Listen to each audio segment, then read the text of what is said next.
السلام عليكم ومرحبا بكم معايا في قناتي كام تو كوك. اليوم ان شاء الله غادي نشوفوا طريقة تحضير ديال البطبوط، ثلاثة ديال الاشكال بواحد العجين اللي كيجي سهل وناجح ومقادير جد بسيطة.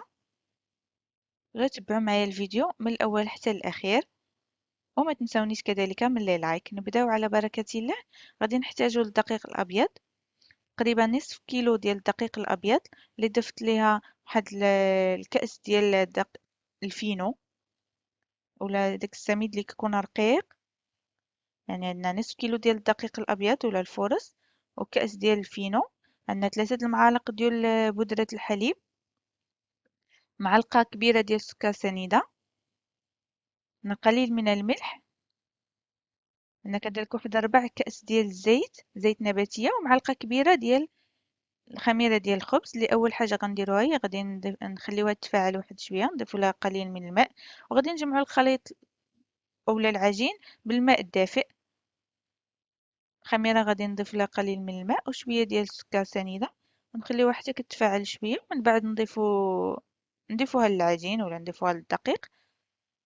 وغادي نجمعو المكونات كاملين مع بعض حتى كنحصلو على عجين اللي كيكون لين ماشي قاصح. كنعجنوه مزيان وكنخليوه مرخوف ونخليوها كتخمر حتى كتختمر مزيان. ومن بعد نتلاقاو باش نشكلو البطبوط ديالنا.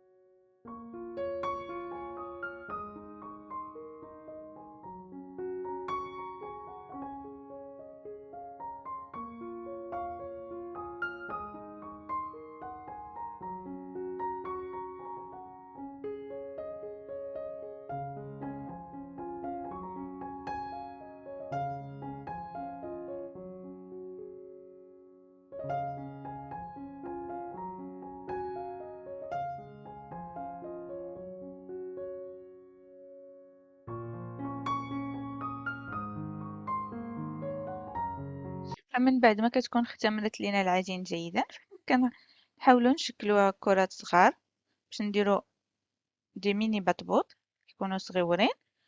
وكذلك نقدروا نشكلوها على شكل مربعات، فحنا كناخدو العجين وكنطلقوها رقيقة وكنقسموها كيف ما موضح لكم في الفيديو على شكل مربعات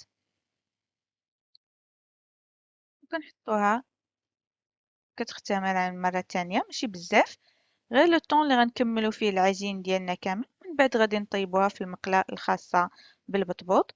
وهذا هو الشكل الثاني، غنديروه على شكل مثلثات. غادي نرجعو للكرات الصغار اللي غادي نحاولوا نبسطوهم بالايد ولا بالمدلك اللي حبيتو، اللي كتجيكم سهله تقدروا ديروها، اما تبسطوهم بايديكم ولا تبسطوهم بالمدلك. ومن بعد فاحنا كنطيبوهم في المقله الخاصه بالبطبوط ولا اي مقله كطيبوا فيها البطبوط. فهو كيجي منتفخ على هذا الشكل، كيجي رائع. نتمنى الفيديو ديال اليوم يكون نال اعجابكم. ما تنسونيش من الاشتراك في القناة وتفعيل الجرس باش توصلوا دائما من الجديد. ما تنسوش كذلك لايك فضلا وليس أمرا. شكرا لكم بزاف وشهية طيبة، أعانكم الله.